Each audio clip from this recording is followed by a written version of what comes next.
Hey, buddy. Hey, how are you? How you doing? I'm Good, doing yourself? well, thank you. How are you? Yeah, very good. No, thanks again for doing this. Man, my pleasure. What anniversary is this for you for this? Number five. Okay, 5 year. Yeah, that's a big Yeah, one. yeah. Yeah, cool, man. So basically, I had you on episode number one, July 2017. So that's where it all started from there. Wow, time flies. I know. And then episode 41, I broke down your albums where I spoke about your playing and did some of the tracks. And then I had you back on July 2020 when we did Divided We Fall. We spoke about that and the whole pandemic, which was happening at the time. Oh yeah, yeah. Well, man, I appreciate you having me back. It's always good to see you and to Yeah. wish we could get down there, but Uh, it's a challenge. so first thing I want to ask you is our first experience, which was this here. Can you see that? Oh, yeah, it was Indonesia, right? That's right. Yep, 1995, about April, I think it was. Wow. So there's you and me right there. Yeah, we look the same. I know. There's a Oh. little bit less hair for me. Yeah. A little So, less for me too. so what do you remember about those days? I mean, I know that was a huge gig. That was full house. Was that at the Hard Rock in Jakarta? Yes, that's right. Yeah. Yeah, that was great. My wife was with me. Um, she's still with me today. I don't know how I convinced her to stay, That's but good. yeah. Oh, it was a wonderful trip and a wonderful time. And I think we had just released Good Acoustics, Yep. so we were out there playing acoustically all of our songs. So as a guitar player, and I'm mainly an electric guitar player. For those of you out there who play electric guitar, when you are asked to do an acoustic gig, you go, "Oh, great! Uh, what am I going to do when it comes time to play the lead?" You know, because it's big, big, big, and but still, we the audiences were giving you a lot of energy, and we had a blast. Everybody treated us really well, the promoters and the fans, and I remember, the food was great, and just the whole vibe. I mean, there was a lot of travel that we did on the Indonesian tour. That tour, I mean, we did probably 20 cities in that one tour, and then we came back probably 5 months later and did them all again. Yeah. And a lot of them are very remote. And I never thought when I was a kid, I'm going to get to go to Indonesia and see that part of the world. It's just fascinating and beautiful, and we absolutely loved it. Cool meeting you that day. Yeah. We don't really hide from our fans, but it was cool meeting you, and it's good that we've kept up this long, man. Yeah, because we were actually in the house band at the time. So Oh, that's what it was. we played after you guys. Like you did your big gig, and then everyone left, and we went on. No, we had a couple of times where we jammed with the house band. We get to jam with you that night. Michael jumped up and did hold the line with us. Oh, really? Okay. I wish I had been there for that. I'm not sure where. Oh, probably went back to the hotel with the lovely wife. Yeah, I think so. Yeah. Yeah. So, But I just remember that night. It was packed, and it was really really hot. Which yeah. I've got a photo here I need to show you. This is you getting off stage from the Hard Rock. Is that Yeah. Looks like I just jumped into a swimming pool or jumped out of the pool. Yeah, that's how hot it was. It was just, and I remember CJ just telling everyone, step back, step back. So everyone was just crushing the front. Yeah, because people don't realize that we're from our perspective, we're seeing the people in the front row get crushed, Yeah. and it breaks our heart to see the people who got there early, who stood there for that long, to get squished like that. So I'm really glad that he does say, "Hold on, everybody, take 2 steps back." Yeah, that's right. And the oxygen gets real thin up there in the front row, Oh, for sure. and we've seen a lot of our hardcore fans up front, and they pass out or whatever, and we don't want to see that. We always want people to walk away going, "I had a great time," and everybody walks away feeling well. Yeah. So Yeah. yeah, Well, that was a tight room. Yeah, I do have the whole gig somewhere on video. One Oh, of my old discs or something. So have to try and find it and send it to you. Okay. Thanks. Yeah, That'd be cool. Some of the great memories I have are jamming with other bands. I wish I could have jammed with yours. yeah, I know. It would have been great. You know, it was an interesting time for us here in the States because the record company had $0, not even one penny, in promoting our Good Acoustics album. We asked our marketing manager, and she said, I tried and I couldn't get any money out of the label to promote your band in the States. Yeah. So our only chance of working the album was elsewhere. So we found, which markets were interested. And because of our album before, Firehouse 3, had done well in Southeast Asia, we decided we're going to go over there and play every country we could to, get over there and really try to give this album its fair shake.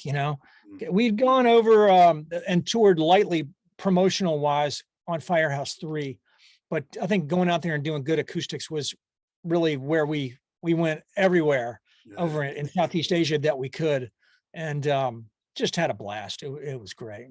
So what's been happening over the last 2 years since I spoke to you last? Well, we've been still playing. In the time off, I like I said, I released Divided We Fall, and there was some follow-up work when you release an album to stuff envelopes and mail them out, and to do interviews and stuff like that.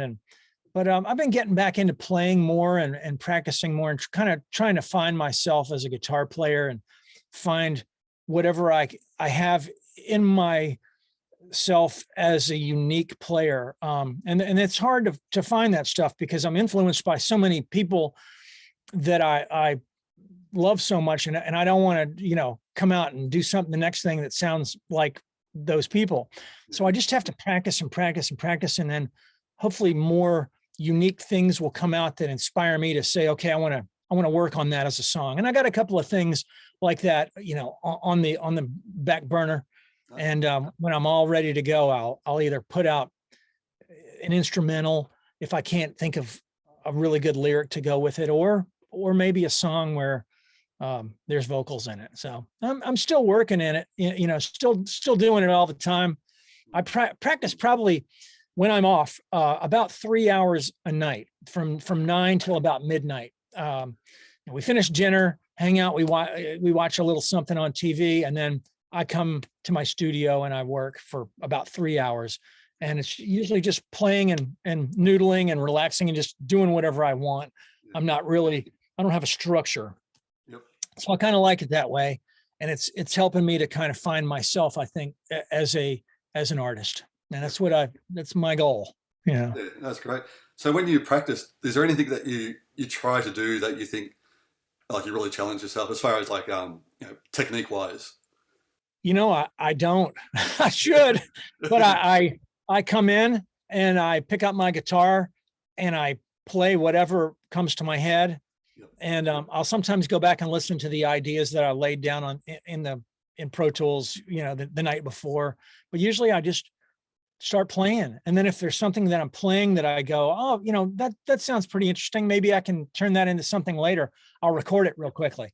Then I'll stop and then I'll keep playing, and maybe I will develop that idea a little bit more and try to refine it a little bit, or maybe something else comes to mind.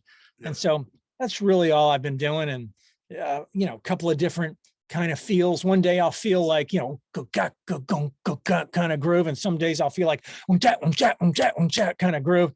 And so it just depends on whatever I feel. And it's great because I don't have a record label breathing down my neck saying, we need this album tomorrow. I can just do it whenever I want. And the real wonderful thing is that we've had Firehouse gigs through this whole episode of this lockdown and everything, where we were still, now we didn't have as many, but we still had gigs that I could look forward to. So in practicing, I practice what I'm going to do in my guitar solo. If we were headlining a show, I usually get to play a guitar solo, and I try to change it up every night, or if not every night, every next set of gigs that we go out to do. So there's something different, and it keeps me nervous. And I feel like when I've got butterflies in my stomach, I'm going to be more on my toes and more thinking about what I'm going to do instead of just sitting back, relaxing, and just doing the same old thing. So even though some of the ideas that I have in my solo, I've been doing for a while, I try to keep changing them and tweaking them a little bit to try to get them better for me. Yeah. So do you think that would be the most like nerve-wracking part, because it's just you on solo guitar, no one else? It's really hard, and it's hard for me. I mean, you know, there's a lot of guys that get up there and play great unaccompanied, but I'm you know, I'm a side man in our band, and that's kind of what I've trained at doing all my career. So when you do step out alone, it's got to be something that's entertaining, and that people can follow, and that's got some rhythm, and it's got some melody to it, and you got to go from part to part to part to part to part. Yeah. And if you just start vomiting out a bunch of fast licks, it kind of it's exciting for a minute, and then it gets real boring really quickly. So I'm just trying to work on that and trying to get better, you know, and it's fun, you know, it's a never ending, arduous task to do, but it's also a passion. You know, it's something that I get excited to come to my studio and work every night. And 3 hours goes by pretty quickly. There's a lot of times where I look at my clock and it says it's after midnight. And, you know, I try to stay on a schedule where I don't go longer than that so that I can get up at the same time. And so I always think 3 hours is pretty good, but there's a lot of times where I go, man, I'm on a roll. I want to keep going. And I don't get out of here till 1 or 2. So. Yeah, no, I know exactly what you mean. I mean, last year during the whole pandemic, I recorded an album as well with another guitarist from Brazil. Oh, cool. Yeah, so it's called The Mission. We've got 11 tracks on there, and we had like different guest artists on there. Like we had Jennifer Batten played on the track. Oh, she's a monster. Oh, yeah. I just totally love the way she plays. Yeah. So amazing. And Brett Garsed. I don't know if you know Brett Garsed. Oh, another monster. He's killer. Yeah. So we had those two guys, plus a lot of different artists. And but like you're saying, once you're on a roll, you can't stop. It's like I know. And you just forget that you're tired. You know, you're just having so much fun. And it's like, this is what I just love to do. Yep. So it's a great hobby. Yeah, it is. But talking about the solos though, going back, like we haven't spoke about this yet because this happened after we spoke last. Eddie Van Halen passed away. In October. So, do you remember the day? I remember the day that I found out, and you know, I was so bummed out. Having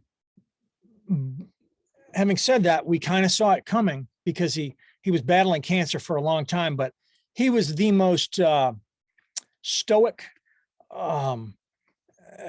heroic cancer fighter that I've ever seen. And, you know, just left such a huge mark. I mean, he was my biggest influence by far. And, I still go back and listen to those albums and just go, wow, I can't believe how he came up with this stuff. And he broke so much new ground. I'm one of the many people around here who was asked to come do a Van Halen tribute. And so I'm going to do a couple songs.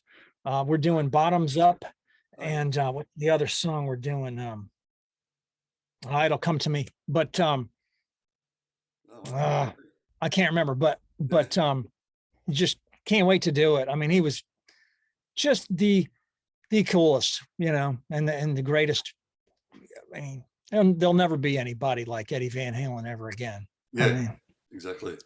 Yeah, I remember. Yeah, the day I found out, I just cried. Couldn't help it. I almost, yeah. I mean, I was so bummed out, and you know, I never got to have a conversation with him, but I got to shake his hand at the American Music Awards. We were being led by our publicist to walk, and we stay close together. And I was like, okay. And so we're all walking down this hallway, and there's Eddie and Alex talking to some music executive. And I was like, I'm I'm going over there.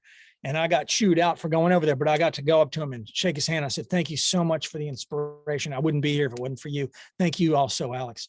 And they just both looked at me and smiled and nodded their head. And then I had to run away because I had my publicist, you get back over here. I told you not to go. Yeah. But it was totally worth it. Yeah. But I wish I could have gotten to talk to him, because he had such a wealth of knowledge musically, but also personally. I just feel like he was just such a down to earth, cool guy. Yeah. And I wish I could have gotten to know him, but it's. So that gig you were doing, is that like a big one where different artists are coming together to play Van Halen songs? Local. It's a local thing. Local. So hopefully the big thing, it's an outdoor thing that it was scheduled, I don't know, a month and a half ago, and it got rained out. So the rescheduling date, I think, is in August. So we're hoping for good weather. Yeah, that'd be really cool. Yeah, I just want to go down there and pay my respects to the king. Yeah, that's right. I mean, it's been a lot of things happening. They had one in Australia as well, a band called Fair Warning, which is amazing. A local guitarist called Simon Hosford. He's got it nailed note for note. It's I don't. I try to get the sentiment out there, but it's funny because I learned a lot of those songs when those albums came out, but I realized when I listened back to them that I learned them all wrong. I learned them my way, which was the wrong way. So going back, I'm going, wow, I can't believe how he's bending the string up like 4 frets, that much, a fourth or whatever that is, maybe, major third or whatever. Whereas before I usually bend up, a whole step is about all. And he's bending a major third or a perfect fourth, which would be 5 frets on some of this stuff. And I'm going, wow, who would have ever thought to do that? And it sounds just so insane, the way he did, but that was him. He just broke all the boundaries, what you think that you should do. He said, no, I'm going to go way beyond that. And he did. And I'm just so grateful that I got to live in a time on this planet when Eddie Van Halen was my guitar teacher virtually. It's just him, him and a lot of other great ones, but he was a big one. So did Firehouse ever play with Van Halen or any festival? No, never did. Always dreamt of it, but never happened. Well, I think the way a lot of those tours happen is that if you know somebody, you can get on the tour because everybody wants the Van Halen tour. Everybody wants to go out with the Stones. They got huge audiences, and maybe you're going to sell a few records or whatever. So most of the tours that we got back in the early days, it was because our booking agent got us on there, our record company got us on there, or our manager got us on there. Back then, I guess we weren't really big enough to get on the Van Halen tour in those years. And then the timing never worked out, and our people didn't know the right people to get on there. So, I wish. Yeah. So that whole acoustic gig that you guys did that continue on over to the States as well? Yeah, we did that. South America. We did a couple in Europe. We did all over the USA. Okay. But the thing about the USA is that we didn't have any financial support from the record company. Yeah. So we didn't have any promotional support either from the record company for that album. So we had to kind of go out and do it ourselves. And that was also at a time over here where everything changed from bands that were hard rock bands, melodic hard rock bands, to more alternative and the grunge era. Yeah. So, the gigs were hard to get over here, and they barely paid for the bus. So we a lot of gigs we go in the hole by playing them, but that was a Tuesday night, and then we could stop by somewhere else on a Wednesday, and that would get us to the weekend where we could make a decent amount of money to pay for all our expenses. So we were kind of going in the hole at that time, but we felt that the album was good enough to get out there and play and just show the audience and show some new fans the acoustic side of us. which we love. Yeah, yeah. So do you found you improved as an acoustic player by doing all that? I guess I still think it's so hard to play acoustic guitar, because it's so unforgiving. And it's a different animal, where I'm, practicing sweep picking and all this other stuff with a bunch of gain. You get on an acoustic guitar and it just doesn't come out. You can't hear it. So you got to pick every note pretty hard. Yeah. And that's with your lead playing. But I think by playing as much as I did acoustically, I probably had to have gotten a little bit better. I think recording acoustic, that Good Acoustics record, recording that, I think I learned a lot about acoustic guitar playing and, how important rhythm it really is, and how important tuning really is. On the Good Acoustics record, it's 4 tracks of acoustic rhythm guitars. It's a 12 string over on this side, another 12 string I doubled on this side, then a 6 string over on this side, and then another 6 string over here. And those are the rhythm tracks. That's the acoustic sound. And so they've all got to be really tight together. Otherwise, it just sounds like a bunch of mishmash. And if you don't have that first track really locked in time, then you're never going to get it to sound good. So I learned that, I had to practice. I think that's one of the main things I had to learn. Yeah, that's right. So what's happening now with Firehouse? I know you got the gigs, but any new recordings with Firehouse? Oh yeah, not at the moment, but I leave tomorrow. I'm actually, I gotta change strings next, and then pack up, and I leave tomorrow morning. We're playing in Wisconsin, and the next day we're playing in Minnesota.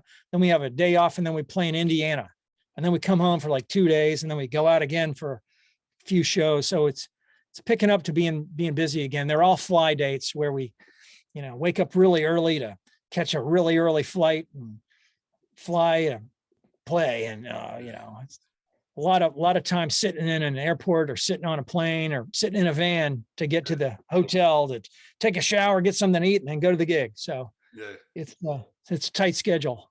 Yeah. Did I see some of those shows with Warrant, or has that already been? Yeah, we do a bunch with Warrant. We're playing with Lita Ford also this weekend, and we're playing a few with Winger and Jack Russell's Great White. We did one last weekend with him.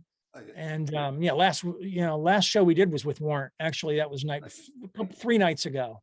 Yeah. So I've been home had 2 nights off, and I'll leave tomorrow. So that's great. Yeah, because that was some of the interviews you got me back in the day, like Joey Allen and Mark Kendall, all come from you, and that was great. Oh, cool. Great guys. Yeah, I love them all, and I'm looking forward to having a dinner with Joey tomorrow night. So Oh, cool. Well, tell him I said good day. I will. Yeah. I will. I have to get him back on as well. Yeah. Yeah. He's a great guy. Yeah. No, it's been going, like I said, just having you on the first podcast, really opened up my doors to all these other ones, because a lot of people say, oh, he's had Bill on, so it must be okay. So, and it just happened from there. So last year I had like Citriani on, I had Zach Wilde, Scott Ian, all been on the podcast. So it's been really good. Oh man, that's awesome. So like I said, thank you for getting it started. Oh man, I didn't do anything other than come and hang with you, man. I mean, you did it yourself. I'm not that big a deal, but you got Joe Satriani. I bet that was a cool interview. I love that Surfing with the Alien album. Yeah. Gosh. He was such a nice guy too, like just really down to earth, and it was fantastic, really good. And same with Zach Toit as well. Zach Wilde was really good. He was funny. I've met him briefly, but not enough. But and I never met Joe, but Zach was really cool when I met him. Really cool. We were on the same label when he was with Ozzy, Epic Records. So we ran into each other.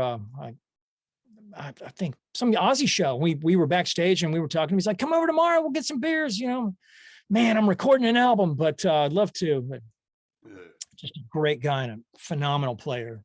Yeah, for sure. Yeah, that's all pretty much had for today. Just to really say thank you, and thanks again for being on the 5th anniversary. Thank you. Happy anniversary. I'm glad to be a part of your show, man. Thanks for having me. No problem. Yeah, once you get any more solo albums or the Firehouse records, please let me know. Love to have you back on. I sure will. Okay, brother. All right. Thanks, Bill. Have a good one. Yep. I'll see you real soon. Next time. See you. Bye. Bye.